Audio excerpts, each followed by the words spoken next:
Today's Bible verse comes from John chapter 3, verse 17, King James Version.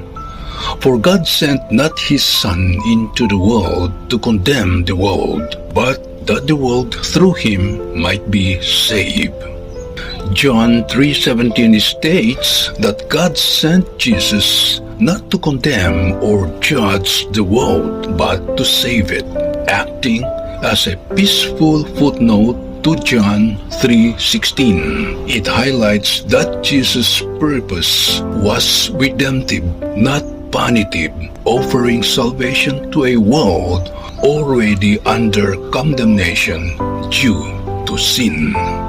Key points of John 3:17. Number 1.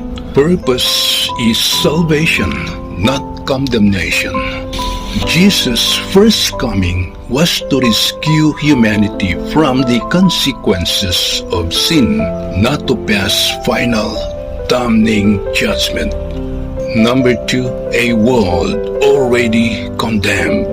The verse implies humanity is already separated from God, as in 3:18. Jesus comes to provide the remedy, not to announce this sentence. Number 3, focus on love. It emphasizes God's desire to save rather than punish, highlighting his patience and mercy. In short, it reassures believers that Christ's mission was to offer rescuing love and eternal life, not to point fingers. Amen.